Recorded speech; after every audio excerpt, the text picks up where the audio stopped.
Hi, and welcome to another episode of the Pretend Pros. We are your hosts. I am Beth Painter. Jenny has dubbed me the expert, but in this episode, boy, is that not going to be the case. We are definitely flipping roles, and I am the rookie in this one. And I'm Jenny Hoffman. I consider myself the rookie, but I do love this topic that we're talking about. I had to pull some teeth on Beth's side to get her to agree to record this one.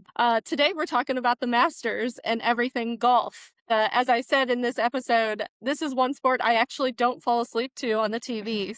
Beth, I think she surprised herself in this one. I think she knew more than she was letting on. Maybe that's because she spent time with her dad learning all about golf. But in this week's episode, we talk about the Masters tournament that's coming up on April 9th. And we talk a little bit about some of the storylines that are coming out of the tournament. We have a great story featuring a player, Gary Woodland. So more on him, and definitely one to watch during this tournament. And we talk a little bit about our background and how we came about either playing golf or hating golf. Yeah, I was going to say, or not. I'm going to call the win out of this episode that I maybe will watch a couple minutes of the Masters, and we're going to call that a win for sure, if that even happens. All right. We'll report back and see if Beth actually did her homework and watched some of the Masters here in about a week. But other than that, we hope you enjoy this week's episode. Definitely subscribe if you haven't already. We're on YouTube, Spotify, and Apple Podcasts. And with no further ado, enjoy this week's episode.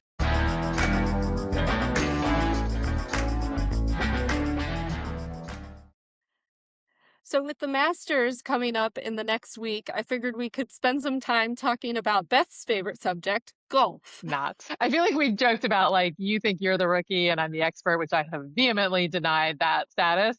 But this is a good scenario where this is about to super switch, because my golf knowledge is, it's pretty small. So, I'm probably the only person that doesn't fall asleep watching golf at home on the TV.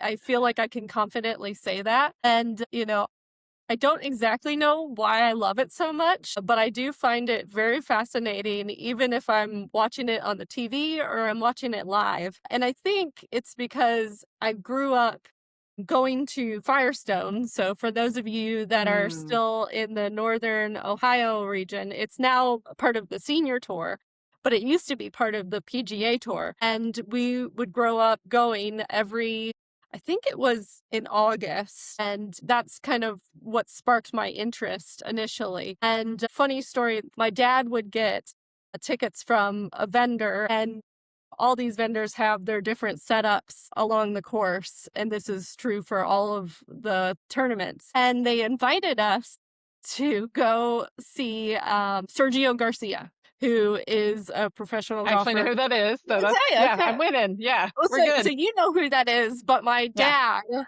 thought it was a band.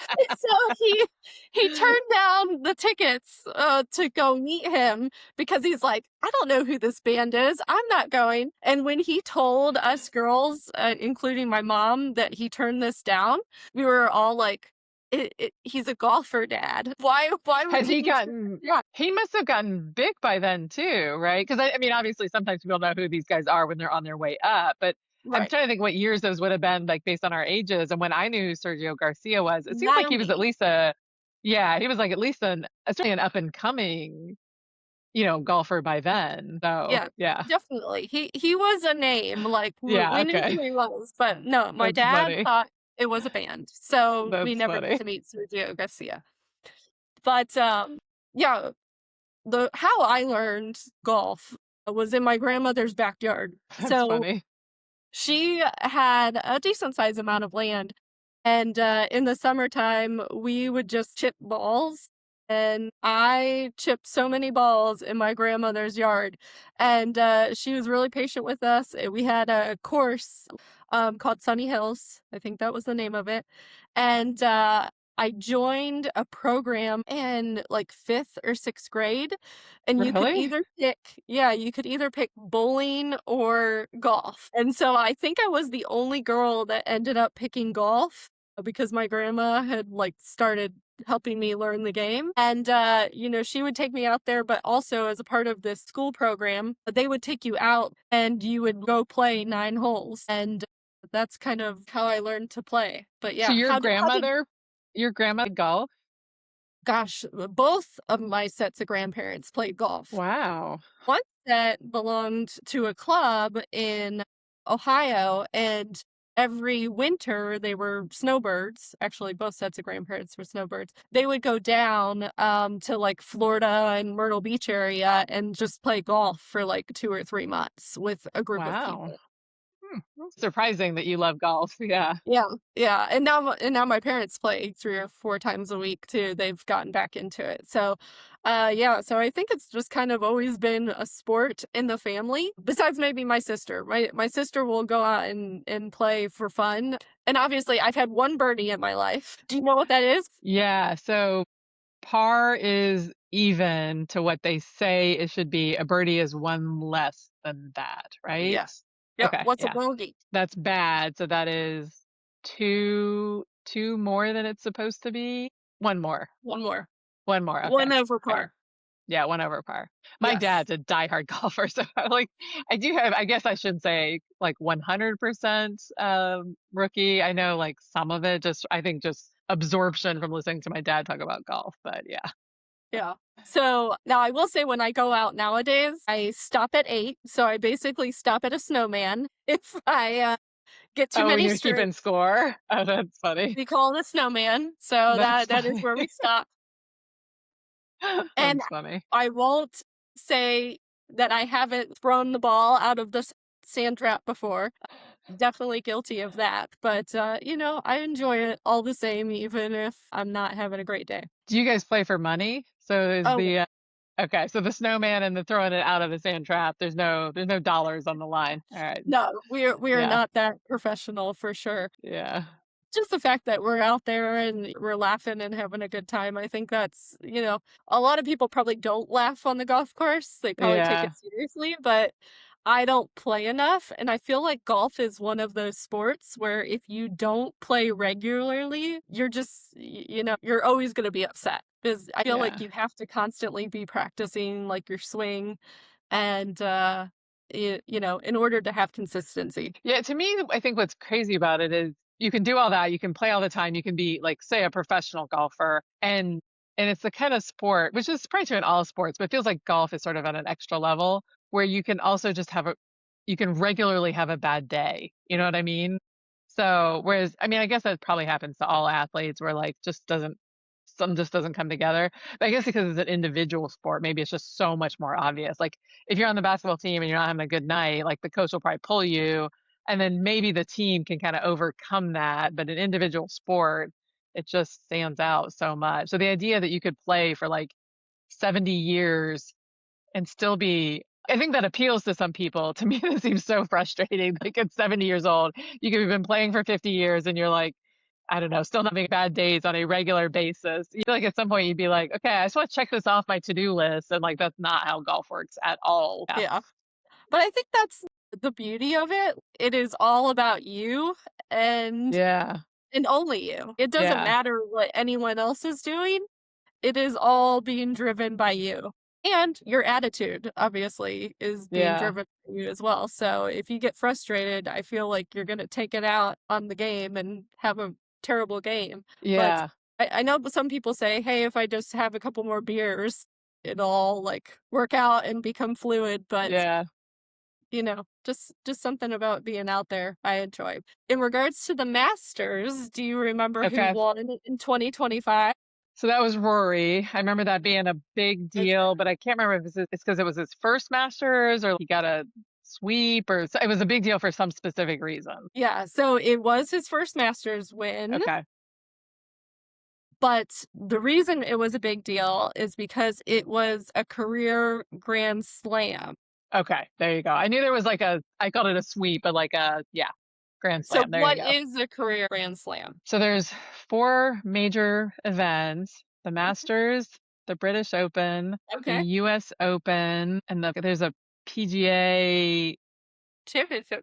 championship. Okay, there we go. My So I dad's gonna be feel so like you proud I know said more this than you're already. leading off. I mean, like I guess it's just, maybe it's because I just don't enjoy golf. Maybe that's the problem. But I mean, I guess I do. My dad is a diehard golfer. He's been golfing since before I was born. And so I think I've just absorbed maybe more of it than I think I have. So yeah. Yeah. And so do you know how many people have actually won a career Grand Slam? Ooh, it's not a lot. I'm gonna guess 10. I mean, way more Okay, than that, isn't it? not even that many. Actually, 6 with Okay. Rory in his win last year. So only Tiger, I'm 6 guessing, is one of people. them. Tiger is Yeah. one of them. Ben Hogan, I think, was Yep. another. Probably Jack Nicklaus. Yes, Jack Nicklaus, and I don't know the 2 others, but yeah. Okay. Yeah, I So, feel like I vaguely remember when Tiger did it, and it had been quite some time since somebody else had done it. yeah, so I think, before Rory did it, Tiger did it in, like, 2000 or Okay. 2001. Maybe Phil Mickelson, would he have one? No, Feels he like actually doesn't have one. oh, wow, okay. Yeah. Hmm, that's He has interesting. a couple masters, and I know that was a pretty big deal when he won those. Yeah, Maybe I got my stat wrong with Tiger doing the career Grand Slam in 2000 or 2001, but I think Tiger was the last person to win back-to-back Masters, okay, and maybe that was in the early 2000s. So okay. if Rory completes it this time around, that'll be the first time in 25 years or so. That's definitely a big deal. But speaking of the storylines coming out of this year, besides Rory and trying to go back to back, obviously the news with Tiger Woods, I feel like that's something everyone's Yeah. been talking about over the last week. And Was he supposed to play before the accident? so he played in a tournament in Okay. February or March, and that was his first tournament since, gosh, I read somewhere that he's had 7 back surgeries, which Yeah. is like Oof. crazy to me. But yeah, 7 back surgeries. I think his last one was last fall. And so this was his first tournament that he played in a couple Okay. months ago, coming back from that surgery. So there were talks that he was potentially gearing up to play, but obviously, that's not Yeah. happening. I'm interested to see if he will end up going the senior tour route. I don't know if it's an Is unspoken he old rule. enough? He's 50, and so that's my question, and I'll have to do some research. I don't know if you have to be. I'm assuming A you certain can go into the age? senior tour before 62. But I'm curious if maybe he'll go down that path, or he'll try to make another comeback. Did you see the TGL thing? I don't know that I fully understood. It was like a little bit of Top like the Golf League? video. Well, no, but the T stood. I googled it. It took me forever to find it. I think it's like Tomorrow Golf League. It's something about the future. I think the T is Tomorrow Golf League, something like that. But it looked like it was partly video, like the simulator things, but then some of it was real golf. I didn't quite catch like but it was 2 teams that played down in Florida, and I think he was the captain for one of the. It's almost like a country club could have a team. Okay. The 2 teams were from different parts of the country. I forget that. Yeah, you can tell how much I cared because I didn't pay a ton of attention, but it was the other team that won. It wasn't Tiger's team, but they were in the finals. I'm not sure what the right language is here. So, and honestly, part of why I caught it was because the Kelsey brothers were there. Jason was doing Ah, some stuff for ESPN. I did I did watch some of that, okay. Yeah, Travis was down there, I think, just goofing off with him. And then they got to do some of the simulator and like, play. Again, I'm sure I'm not using the right words for this, but I wonder if, because maybe that's not as hard on you. I don't know. Maybe he would do something like that. Interesting. I'd be surprised if he wasn't an investor in it or, you know what I mean? Somehow Yeah. had a connection. Yeah. Well, those golf It's a little simulators is disturbing that very we're calling him, I a was gonna say, I'm senior? disturbed that we think he might be old enough to play in the seniors league because he is he's about my age. Not really happy about that. Yeah. Uh, yeah, but, those simulators are making, their way all through kind of the market because I've seen them here in Charlotte quite a bit, and, it's definitely interesting. I guess a little different spin on Topgolf in a way, Yeah. but it reminds me growing up, we had, like a Nintendo 64 or something, and one of the games that we had was this golf simulator game, and I will say it's come a long way because we had one of those box TVs, like the super huge Yeah. box TVs that kinda sat down on the floor, and, I remember for some reason this memory is seared into my mind. but we were playing and it was me that had the club and it was this makeshift club, not like a real club head or anything. But I went to swing and I lost the club and it did not break the TV, but it went Holy, flying at the TV. was your dad like, okay, that'll be enough of that? I don't remember playing that game after but I do remember vividly losing this club in the living room and it just like Holy man. booming at the TV. So That's that not in the ads when they try to sell you the thing. They're like, look how much family fun this is. They don't show the club going through the TV and the dad having a heart attack. Jeez. like I said, it didn't break the TV. That That's TV was good. 1,000 pounds or so. I mean, it was super huge Yeah. TV from the 80s. But Yep. that is my golf simulator story.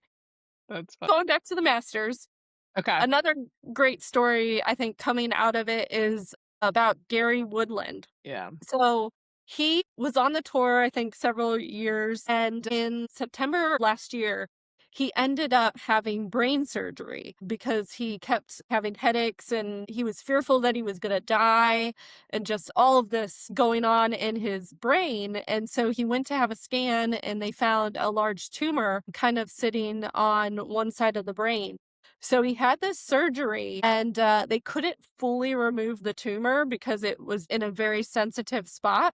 So they dug out, I want to say one of the articles said it was like a golf ball size, kind of dug what they could out. And he still was having episodes of like PTSD and just a lot of anxiety that he kind of managed to press down and get through these tournaments Yeah. when he got back on tour. But a couple weeks ago, I think it was a tournament in Houston, he actually won it.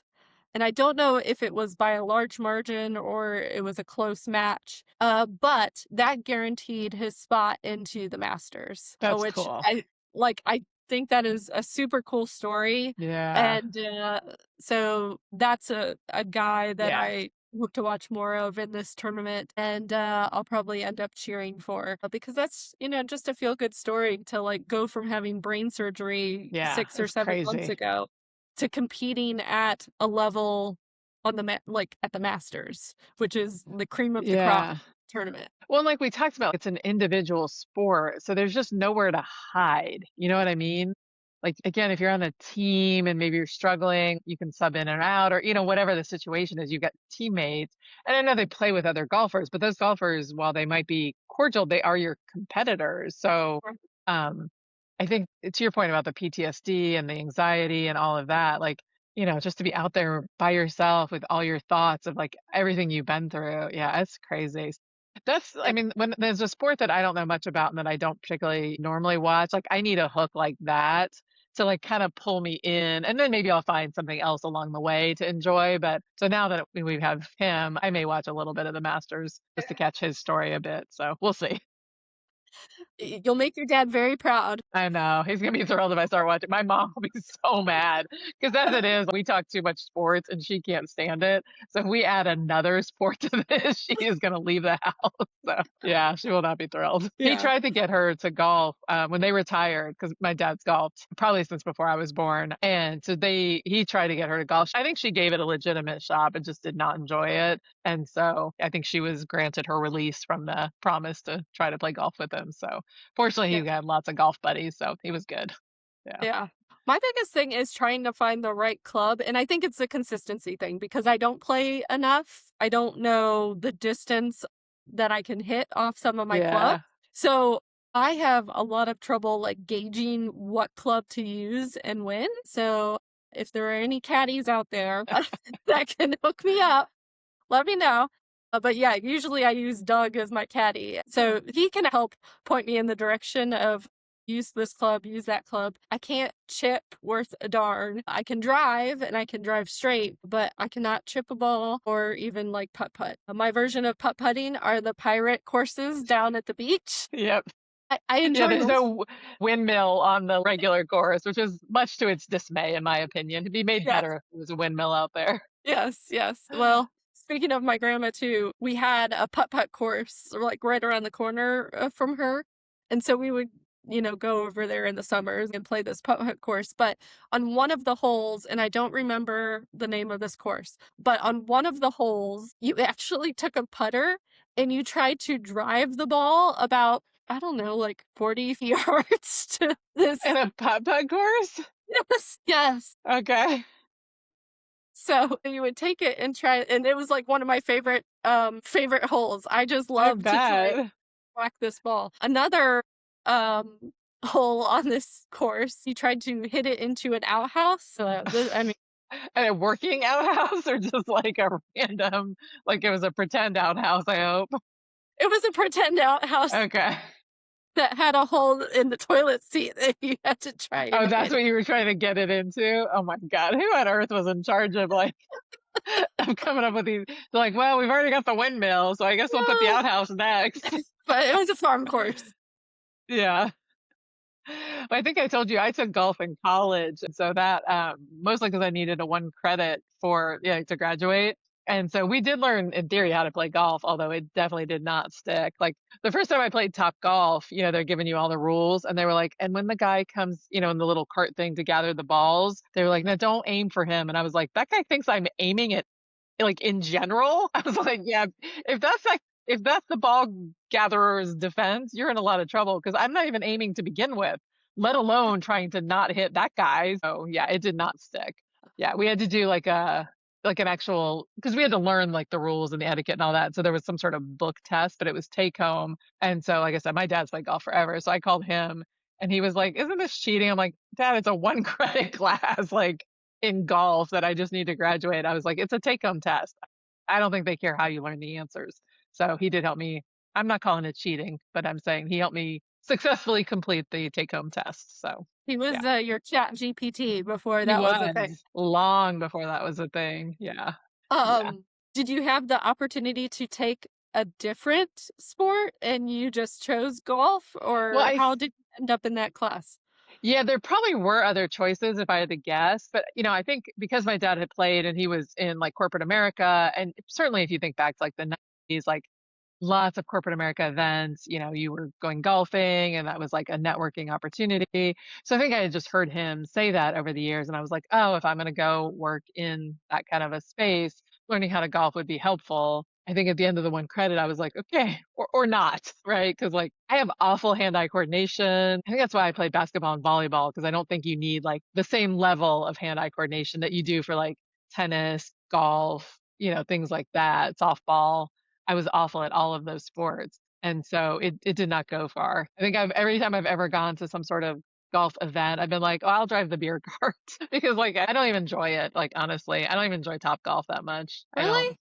Not No. even Topgolf?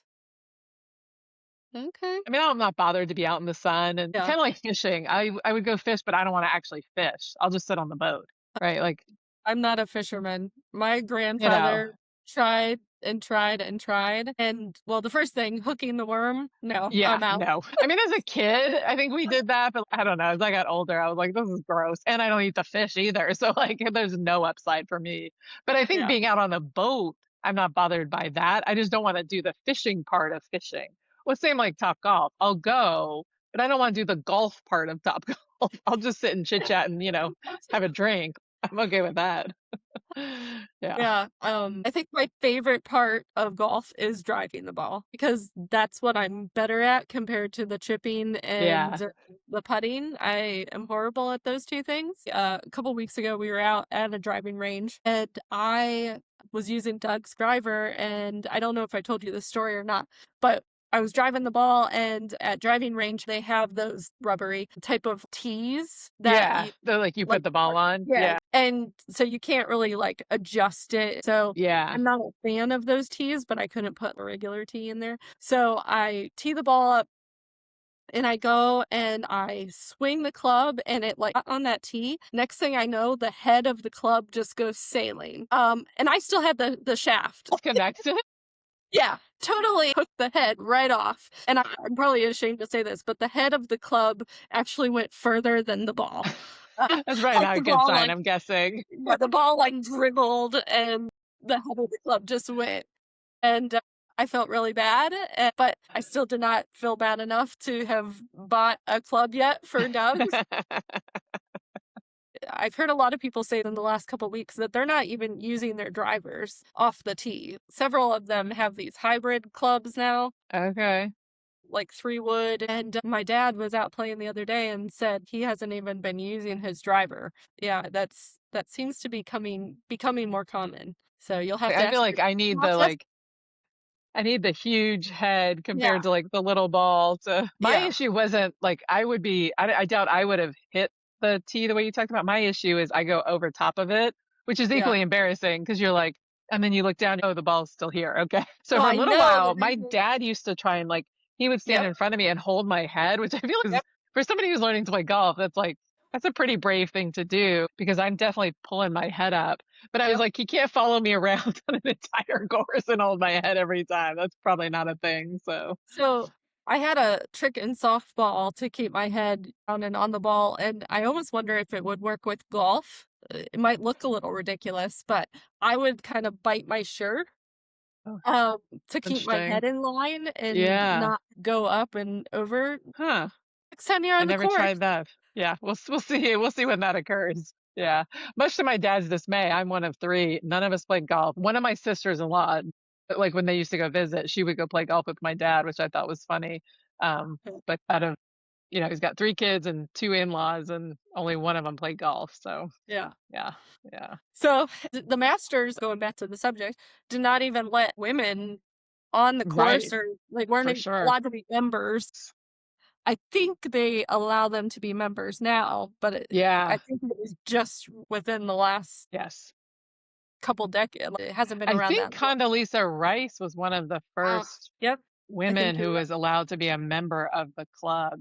Yeah, actually I said that I learned how to play in college so that I could theoretically play, but I guess old enough that the golf course that the partners at the firm I first started with, years ago, the golf course that they belonged to didn't let women play at that golf course, which was Really? crazy. Yeah. And to be fair, I don't know that there weren't any women partners at the time. That changed eventually. But I remember making a fuss about it, and he was one of the managers who, would go play occasionally. He was like, "Well, do you want to go? Do you want us to find a different course?" And I was like, "Well, I don't actually want to play. I just think it's wrong." He was like, "All right, then I got nothing for you." So I was like, "I guess that's fair." But yeah, we've come a Yeah, long, long way. Yeah, yeah, for yeah, sure. yeah, Yeah, with the Masters, I know it's a tournament lottery to get tickets unless you probably are a member or know somebody yeah. that can get the hookup. But I have put my name in the hat now the last 3 or 4 years to get these damn tickets, and I have yet to win this lottery. So I am like You're going to manifesting. manifest it. Yeah, Yep. there you go. I like I'm it. manifesting for next year, now that we have this sports podcast, that some master tickets are going to come my way. So, for those of you listening, Masters Send your tickets. master's ticket. Do you hear? So I have the craziest story about how I almost got master's tickets. So again, I worked for a public accounting firm right out of college. It was huge, it was nationwide, and they were big sponsors of both the Masters and the NCAA tournament. And so back then, legally gambling wasn't legal other than Vegas. So the entire company had a bracket you could fill out. You didn't pay for it because that was illegal. So it was just a free one that anyone who worked for the company, the entire company, it was like I don't know, 20, 30,000 people, right? You could fill out. And we had a bracket in the office because again, I worked in Indiana where basketball was king. And so there was a illegal like $10, bracket that somebody in the office ran. So I had filled that one out.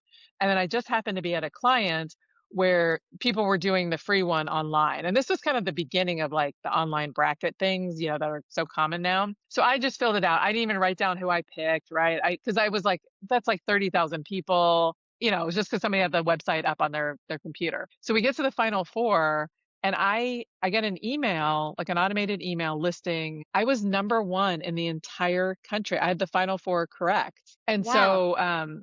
so they listed all of the order, and it was a point system. So the further you went, the games were worth more points. So we get to the final two, and I had the final two correct. So all that had to happen for me to win, you could either win Masters tickets for like, a couple weeks later, or you could win tickets to next year's NCAA tournaments, right? The final four.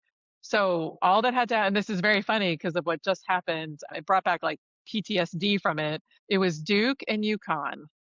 And all that had to happen was Duke had to win, and they did not. And to this day, like that has to have been 30 years ago. 30 years ago, I'm convinced that if Coach K had called a Yeah. timeout and like reassessed his team, you could have beaten because it was a very close game. I have never not enjoyed a good basketball game ever so much. And then the last game was worth so many points. I don't even know what place I was in at the end. It didn't matter. So that was my Yeah. big chance to win Masters tickets, and freaking Duke. So when the game happened a couple like last week where, again, Duke had that thing in the bag, I was like, deja vu.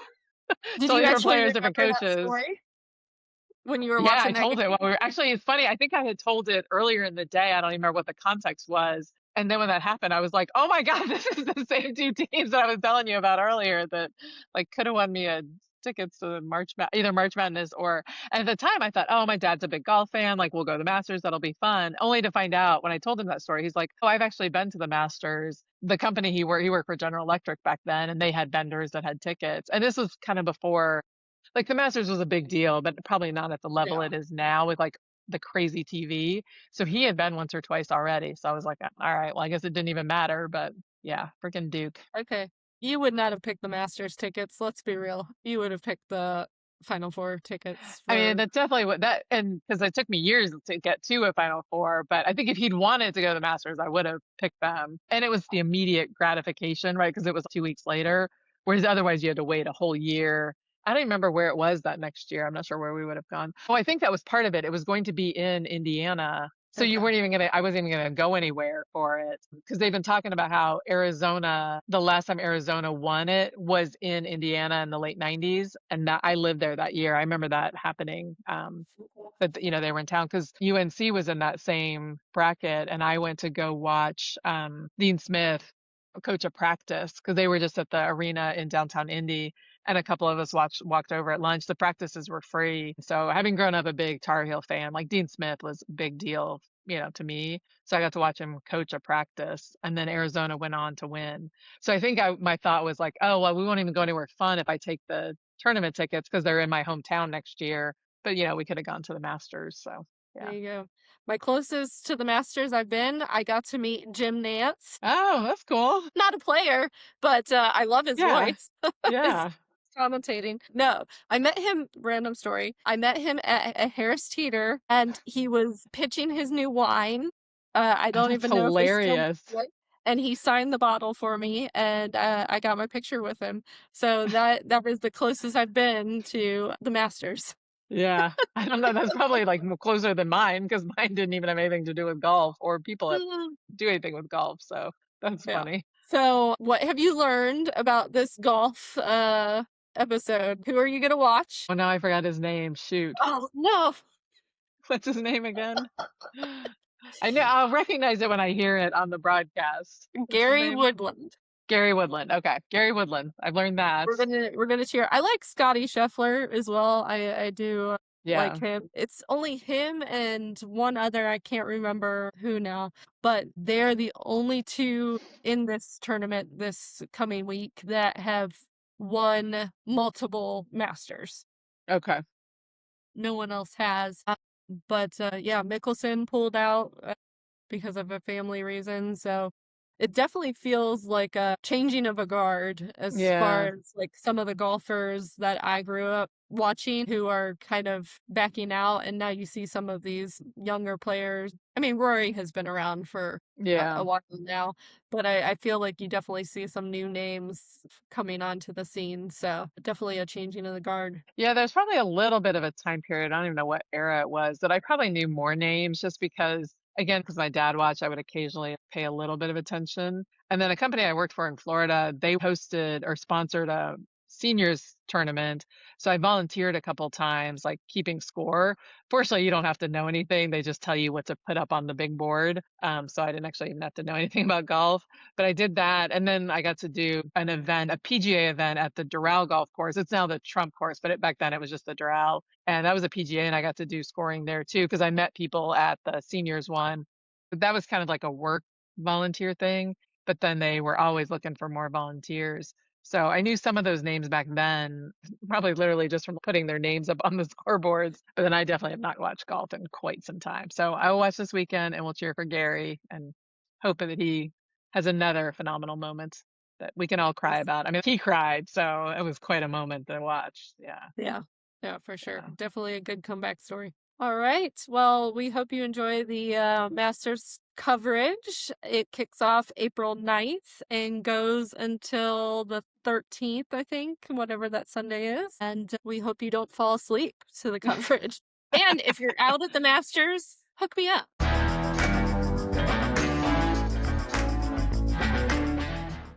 Thanks for joining us on this week's episode. And if you've liked what you've heard and you've stuck with us this far, we would love for you to subscribe. We are on YouTube, Apple Podcasts, and Spotify. We hope to see you next week.